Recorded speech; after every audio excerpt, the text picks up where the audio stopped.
اعوذ باللہ من الشیطان الرجیم بسم اللہ الرحمن الرحیم۔ محترمی و مکرمی، مرزا جہلمی کا بیان ہے کہ دوسرے فرق پر اعتراضات کرنے سے اختلافات کم ہوں گے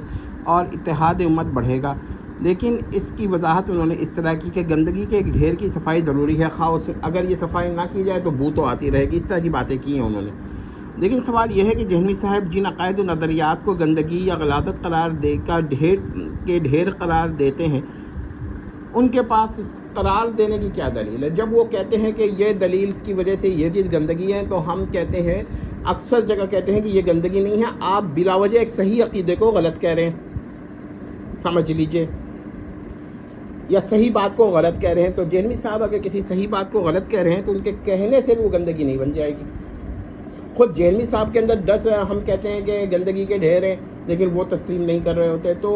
یہ ان کو ٹھیکیدار کس نے بنا دیا کہ وہ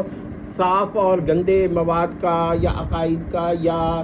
کیا کہتے ہیں نظریات کا یا واقعات کا فیصلہ کر سکے؟ یہ جہلمی صاحب کہیں گے ہم دلیل سے ثابت کرتے ہیں، تو ہم کہیں گے کہ آئیے بحث کر لیجئے، ثابت کر دیجئے۔ وہ ثابت تو انشاءاللہ نہیں کر پائیں گے۔ اور وہ جو کہتے ہیں ٹائم قیامت تک ہے، تو ہم ان کو جواب دیتے ہیں آپ کو ٹائم ابد الآباد تک ہے، کیونکہ اگر محترم کے پاس ہم ٹائم لمٹ نہیں دیتے ان کو، کیونکہ ظاہر بات ہے کہ انسان کی زندگی جو ہے وہ قیامت تک نہیں ہوتی، لیکن پھر بھی جب وہ اتنی لمبی ٹائم دے رہے ہیں تو ہم پھر ابد الآباد تک ان کو ٹائم دے رہے ہیں۔ تو جہلمی صاحب زیادہ سے زیادہ اسی طرح کی باتیں کریں گے کہ رسول اللہ کے بعد پیدا ہونے والے کسی شخص کا کلمہ آپ لوگ جو ہیں وہ اس کو کافر نہیں کہتے، ہم کہتے ہیں کہ اس پر آئیے بحث کر لیجئے کہ انہوں نے کلمہ نہیں پڑھایا تھا اور جو واقعات ہیں ان میں کفر کا فتویٰ نہیں لگتا۔ اب وہ کہیں گے دیکھیے یہ تو کہہ رہے ہیں کلمہ پڑھانے والے کو، جی آپ کہے گا خواجہ امین چشتی نے کلمہ پڑھایا تھا، ہم کہیں گے اس وقت ان کی ذہنی حالت ٹھیک نہیں تھی۔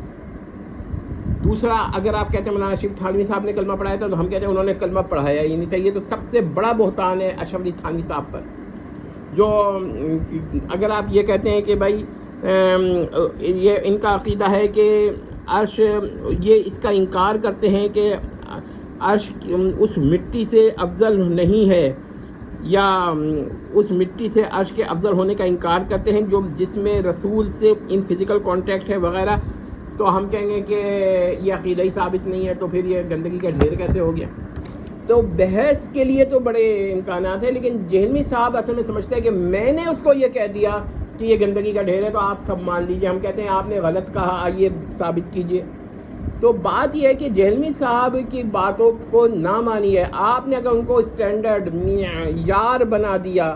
یا آپ نے ان کو یہ مان لیا کہ جو جہلمی صاحب کہہ رہے ہیں وہی حق ہے، تو آپ نے وحی الہی سے بڑھ کر انہیں درجہ دیا ہوا ہے۔ یہ کیوں نہیں دیکھتے؟ تو ہم کہتے ہیں جہلمی صاحب آپ کیوں، تو آپ کے ماننے والوں نے ایک بڑی تعداد نے وحی الہی سے بڑھ کر درجہ دیا ہوا ہے، اگرچہ وہ نہ کہیں مگر واضح ہو گیا کہ وہ جس کو آپ نے گندگی کا ڈھیر کہہ دیا اب لازمی ہے اس کو گندگی کا ڈھیر مانے۔ ہم کہتے ہیں وہ گندگی کا ڈھیر نہیں، اور صاف ستھری باتیں۔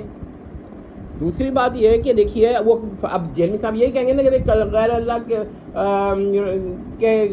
انہوں نے رسول اللہ کے بعد کسی شخص کے کلمہ پڑھانے کو گندگی کا ڈھیر نہیں مانا، تو ہم کہتے ہیں کلمہ تو پڑھایا نہیں ہے، تو فتویٰ ہے کہ بھائی ایک آدمی ہوش و اختیار میں نہیں ہے تو آپ اس پہ بھی حکم لگا رہے ہیں۔ تو بات یہ ہے کہ جہلمی صاحب نے جو مسئلہ ہے وہ یہی ہے کہ جہلمی صاحب اپنے آپ کو ایک معیار مان لیا ہے، اور یہ معیار ماننا، چاہے آپ